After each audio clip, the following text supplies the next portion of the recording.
Good evening, everyone. I have my little helper Ella here with me. No doubt she's going to try and knock the phone off the stand. She's got things to say already. If you can hear her in the background there, she's literally just over here, as you can see, and she's very annoyed because she missed last week's live session. So I'm going to see how we go, but I think she's going to try and be helpful here. I'm going to move this down a little bit just in case.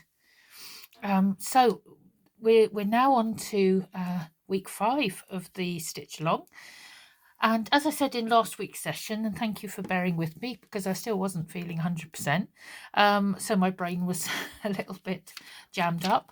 We're just going to have a short update for this week and next, and we're going to have another live session on the first weekend of March. Thank you, Ella, for chinning my unit. That's really helpful. Thank you very much. So we're going to have a live session. We're going to have no live session in February, but I will do one slightly extended session. I'm also having a few days off, not this week, but the week after.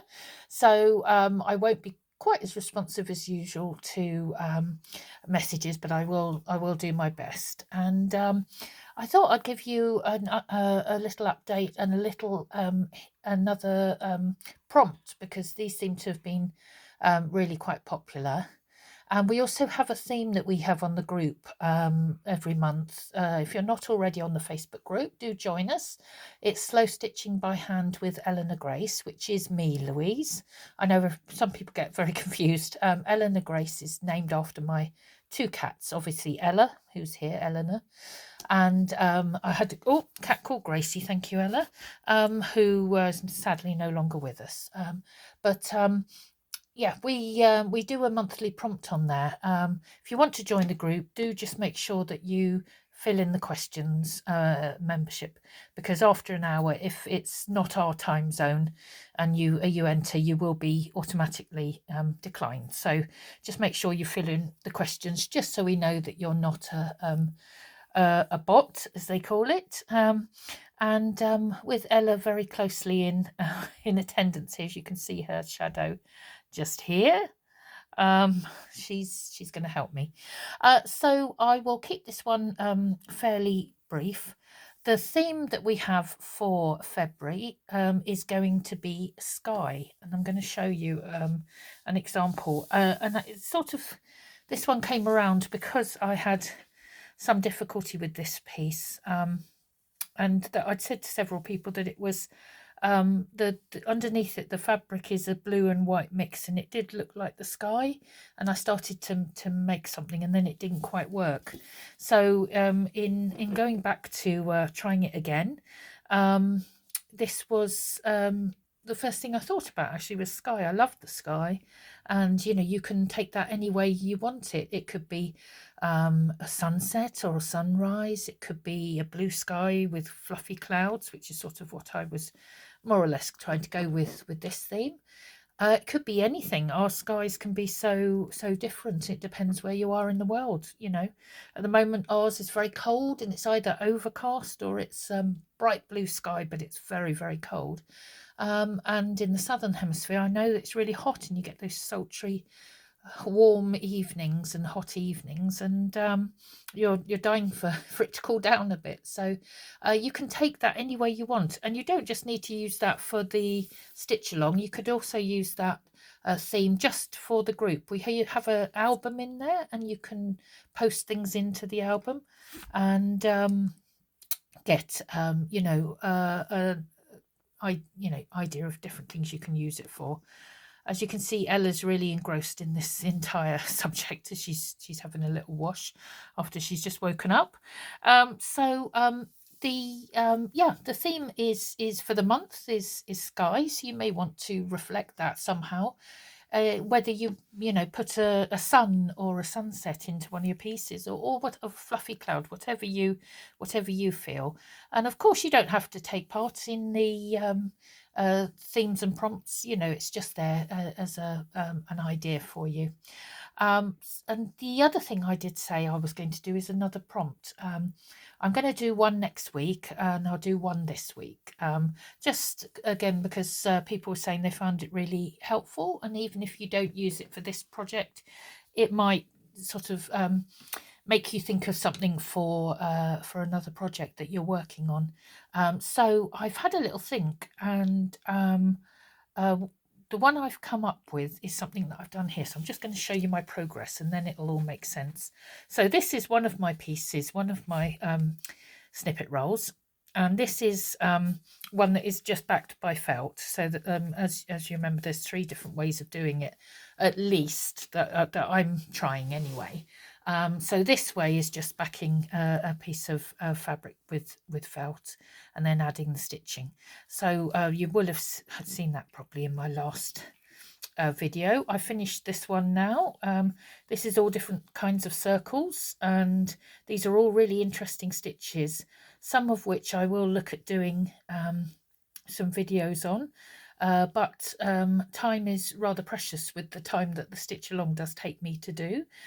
So as I said in the live last week, I am thinking possibly, as I've reached the level on Facebook where I can offer memberships, of offering some extra stitches to people who sign up to become a member.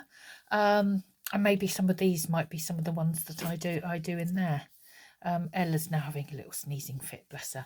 Okay, thank you, Ella. And so this one here is another piece of batik, a lovely piece of batik that my mum gave me, actually. And this I started sort of following the lines with a stitch, and then I decided I really just wanted to focus on one stitch, and that is obviously a chain stitch. So I've done it using different thicknesses of thread, as I have done in the rest of my piece. So I've got here there is a dark sort of greeny blue, which is a cotton perlé 12, and then here we have cotton perlé 8 for the rest of it, in 3 different colours. I didn't put the white in that one because I just felt it didn't go with the theme. So my prompt, I should say, my prompt is therefore one stitch. So whether you're doing a twinchie, or like here's a thrinchie, 3 inches, or whether you just want to try it on a piece just to have a prompt to do something different, try and do something with one stitch, but that that maybe follows the pattern like here, or somehow you do it slightly differently. Chain stitch is really good because you can do also lazy daisies with them as well. But here I have just stuck to the one stitch, and I love the slight randomness of it. It's difficult sometimes to not want to fill the whole thing, but I got to a point and I felt, oh, do you know, that's enough. I think I feel like I've done enough, and I really like it, actually. I think it really tones nicely with this piece here as well, where I've added in the cream as well, which is another colour in my colour scheme. So that is the prompt. So the prompt is one stitch. It could be anything. It could be running stitch. It could be, you do a whole load of, I don't know, feather stitch, fly stitch, herringbone, anything, any stitch that you really like. I do tend to use chain stitch a bit more than I used to, and so this does quite appeal to me. So we have our prompt, which is one stitch, and we have our theme, which is sky, and you can take those and do with those as you will. And as I say, next week I will be back with another session, which is going to be Sunday next week, because I have a workshop on Saturday in person, the first one in over a year, and that is going to be with 3 members actually of our group are coming, which is going to be really nice. So I'm looking forward to that, but it is also then the start of my week off, and so I'm going to have a few days off, a few days away. Hope you've enjoyed that, and that's given you a little bit more inspiration. I haven't made any more progress with my other piece, so this is my project for my week off. So I may come back to you on next weekend having done some, but I'm planning that following week to have done a bit more. This is my other one, which is based on just having a long strip of fabric, and in fact my mum had already done this, as I've shown you this before. So I've added some pieces. I think Ella's given up now. She knows the video's coming to an end. So I had done a little bit of stitching here, just to stitch the pieces together, just to keep them stable. But I haven't really got any further than that. So that's my plan for the next 2 weeks. And then, as I say, just into literally the first weekend into March, we will be doing a live again. So I will give you a bit more notice of that this time in terms of date and time. So if you want to join us live, it will be again a sort of probably 6 or 7 o'clock in the evening UK time. Just because that means most of the world can get onto that. Most of the different time zones will be able to watch, at least if not straight away, then fairly soon afterwards. So I hope you have a lovely weekend, everyone, and a lot of lovely stitching. I'm going to put these ones back on here, and going to spend a bit of time hopefully in the garden now. And I think Ella might have gone back into her box to go to sleep. She's got a fresh new cardboard box and she's very excited about it. But I might get her out in the garden and have a nice bit of tidying up to do whilst it's still cold, but not too bad out there. So wishing you all a love and see you again soon. Take care. Bye.